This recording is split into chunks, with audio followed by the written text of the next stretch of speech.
Hello everyone, welcome to today's class. In today's lecture, we are going to start with our new chapter of biology, that is life process. Okay, so before moving on to the chapter, let us first understand the meaning of the title life process.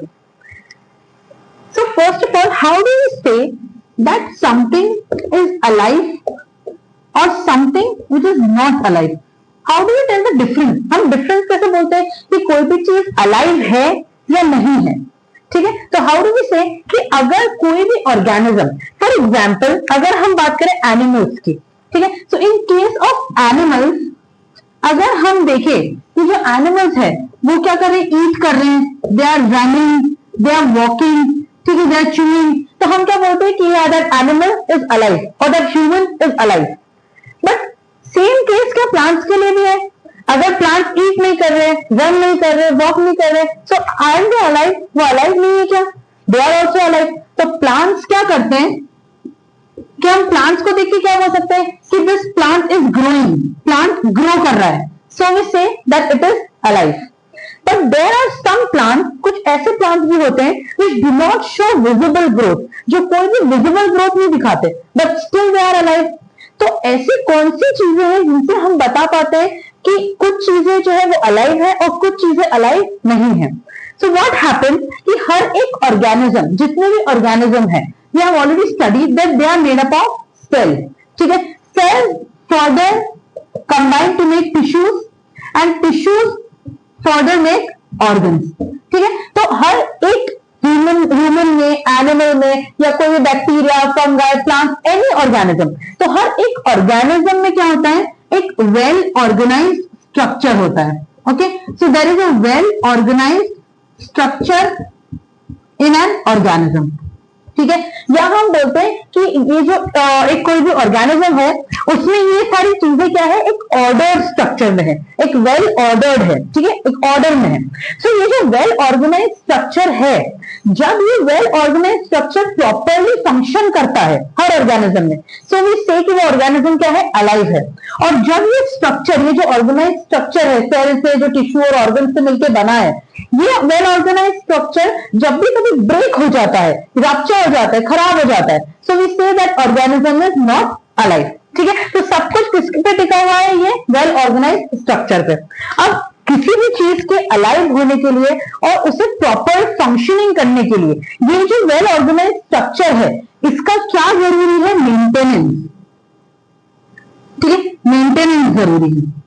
अगर ये maintain नहीं होगा तो जो life है, जो जिंदगी है, ठीक है, वो क्या हो जाएगी, सही नहीं रहेगी. ठीक है, ट्रैक पे नहीं रहेगी. तो ये जो वेल ऑर्गेनाइज्ड स्ट्रक्चर है, इसका क्या जरूरी है, इसका मेंटेनेंस जरूरी है. ठीक है, इसको मेंटेन करना जरूरी है.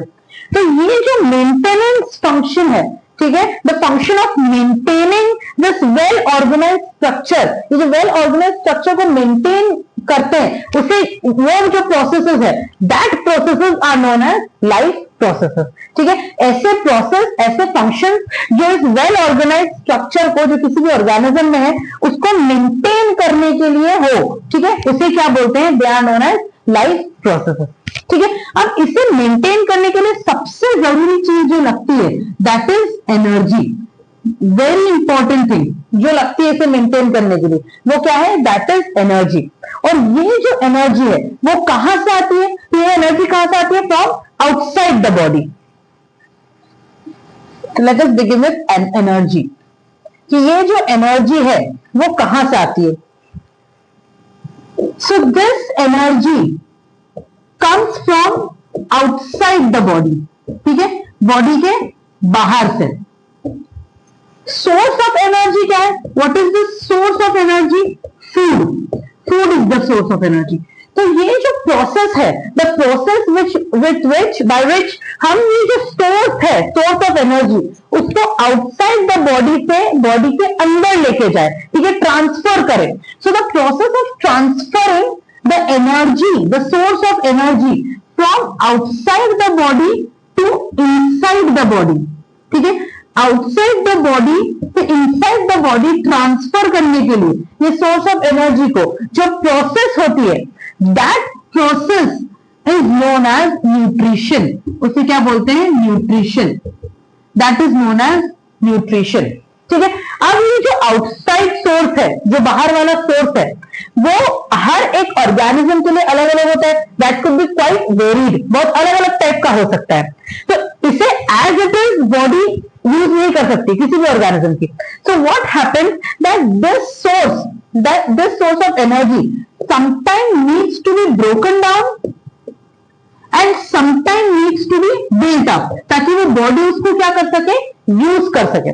तो ये ब्रोकन डाउन, ब्रेक डाउन और बिल्ट अप ये कैसे होती है?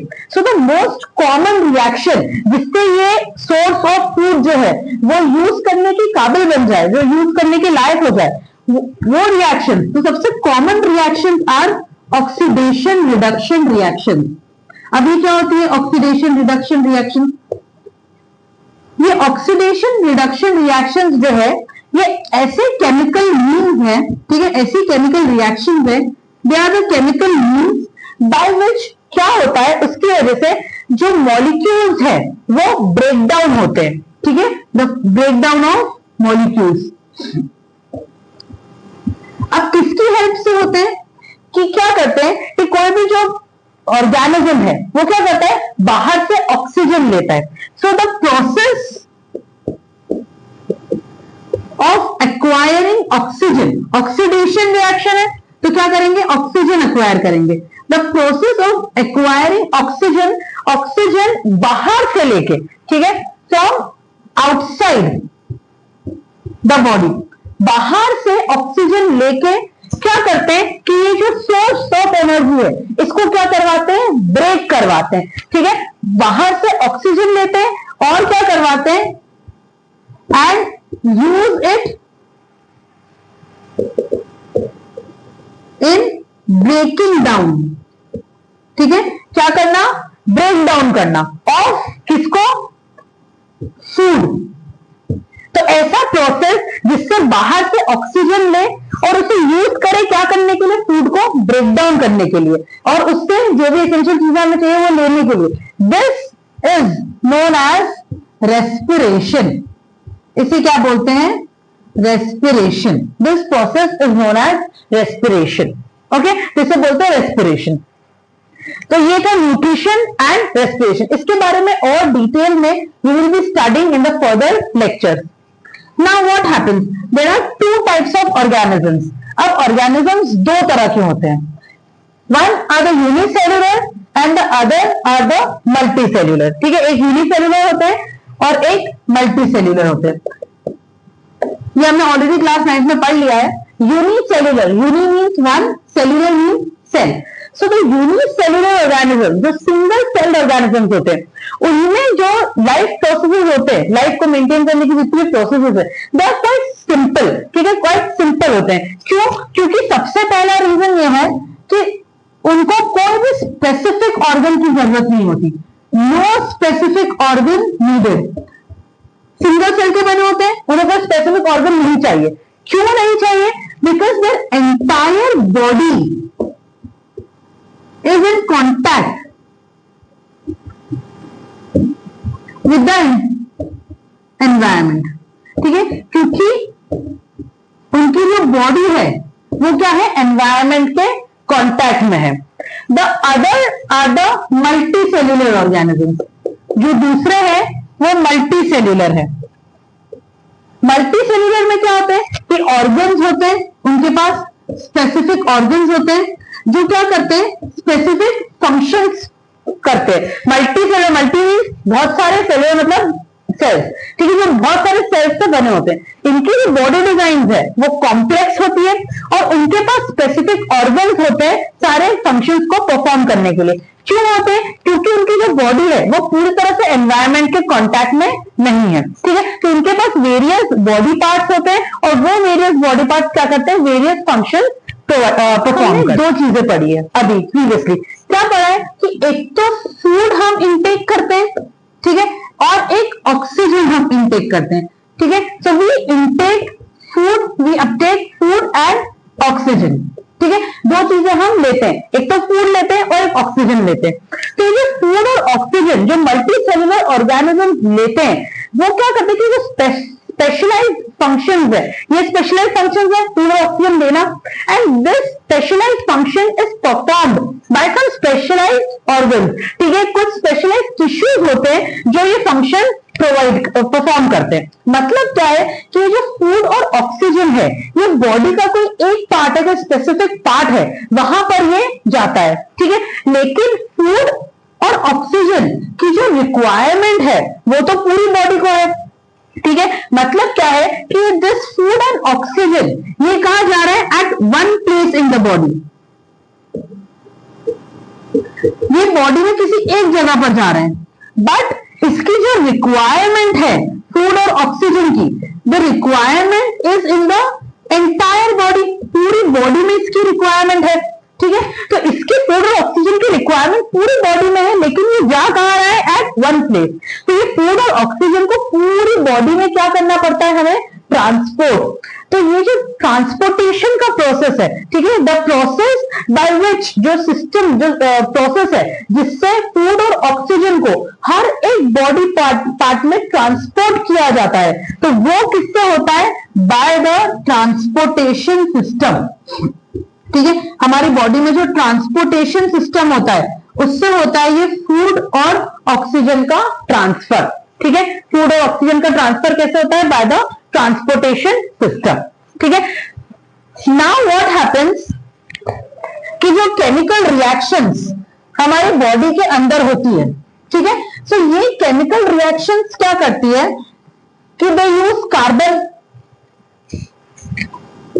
the chemical reactions use carbon source।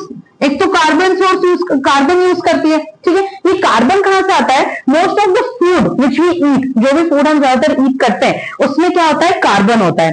सो जो केमिकल रिएक्शंस है वो क्या यूज करती है, एक तो कार्बन सोर्स यूज करती है। ये कार्बन सोर्स कहां से आता है, फूड से। ठीक है, ज्यादातर फूड जो हम खाते हैं उसमें क्या होता है, कार्बन, और दूसरा वो क्या करती है, एंड ऑक्सीजन। दो चीजें हमारी बॉडी यूज करती है।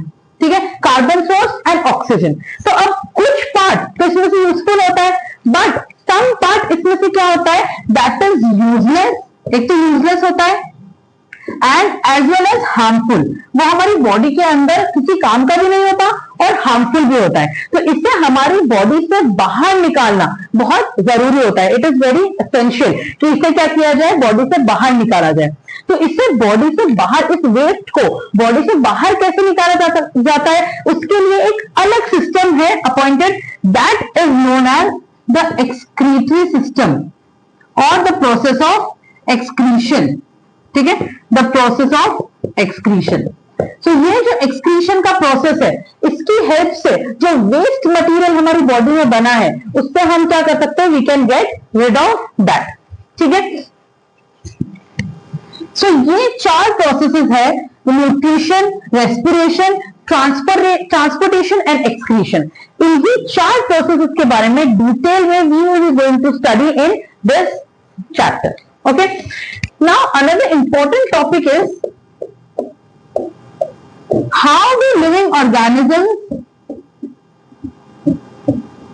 get food। ठीक है, लिविंग ऑर्गेनिजम्स फूड किस फॉर्म में लेते हैं या उन्हें फूड किस फॉर्म में मिलता है। तो क्या होता है, जो रिक्वायरमेंट है for energy and other materials वो क्या है, कॉमन है। वो तो हर लिविंग ऑर्गेनिज्म में कॉमन है। ठीक है, एनर्जी की रिक्वायरमेंट या किसी भी मटेरियल की जो रिक्वायरमेंट है वो हर ऑर्गेनिज्म में क्या है, कॉमन है। बट उसका जो तरीका है अंदर लेने का, इंटेक करने का, ये जो न्यूट्रिशन को इंटेक करने का तरीका है, ये हर ऑर्गेनिज्म में क्या होता है, अलग होता है। सम ऑर्गेनिजम्स क्या करते हैं, they take in food in the very simple form. ठीक है, जैसे in simple, in the form of simple inorganic substances. अभी इनऑर्गेनिक सब्सटेंसेस कौन से, जैसे for example carbon dioxide and water. ठीक है, कुछ ऑर्गेनिज्म बहुत सिंपल फॉर्म में, that is in the form of carbon dioxide and water, क्या करते हैं, सब्सटेंसेस ले लेते हैं। These organism are known as autotrophs. ठीक है, ऑटो मीन्स सेल्फ, खुद से, ट्रॉप्स मीन्स न्यूट्रिएंट मैटर, मतलब फूड, न्यूट्रिएंट मैटर। मैटर, ठीक है, ऐसा मैटर जिसमें नरिशमेंट हो, ठीक है, the nourishment, trophs mean nourishment. तो सेल जो क्या करे, ऑटोट्रॉप्स क्या करते हैं, जो खुद अपना फूड, अपना जो न्यूट्रिएंट है, जो नरिशमेंट है, वो क्या करे, खुद प्रिपेयर कर सके। So they are known as the autotroph. So these are green plants and some bacteria. Okay, green plants and some bacteria. जो other type of organisms होते हैं वो क्या करते हैं, कॉम्प्लेक्स फूड इनटेक करते हैं। Okay, complex substances. अब ये जो कॉम्प्लेक्स सब्सटेंसेस है ये as it is body use नहीं कर सकती, उसमें से एज इट इज न्यूट्रिएंट्स नहीं ले सकती। तो क्या होता है कि these complex substances needs to be broken down, ठीक है, इनका ब्रेक डाउन होता है और फिर जब ये ब्रेक डाउन होता है तो ये कन्वर्ट हो जाते हैं इनटू सिंपलर फॉर्म और फिर इस सिंपलर फॉर्म से न्यूट्रिएंट नरिशमेंट हमें मिल सकता है, ठीक है। सो ये जो ब्रेकडाउन है दिस टेक्स प्लेस, ऐसे सिंपली ब्रेकडाउन नहीं हो जाता, ठीक है। तो ब्रेकडाउन के लिए कौन जरूरी है, कौन लगता है, तो ब्रेकडाउन के लिए जरूरी है सम बायोकैटलिस्ट। अब ये बायोकैटलिस्ट क्या होते हैं, बायोकैटलिस्ट ऐसे सब्सटेंसेस होते हैं जो एक ऑर्गेनिज्म की बॉडी में पहले से ही प्रेजेंट होते हैं, ठीक है, और उनका काम क्या होता है कि वो जो रिएक्शन है, ठीक है, जो बायोकेमिकल रिएक्शन है जो बॉडी में हो रही है उसको क्या कर देते हैं, स्पीड अप कर देते हैं, ठीक है, और एफिशिएंट बना देते हैं, मतलब वो रिएक्शन आसानी से और जल्दी से करवा देते हैं, ठीक है। तो बायोकैटलिस्ट क्या होते हैं, they speed up the biochemical reaction in the body, ठीक है, बायोकेमिकल रिएक्शन को क्या कर देते हैं, स्पीड अप कर देते हैं। और इन बायोकैटलिस्ट को हम बोलते हैं एंजाइम्स, ठीक है, these biocatalyst are known as enzymes. Okay, so this is all with the introduction for this chapter. In the next lecture we are going to study further.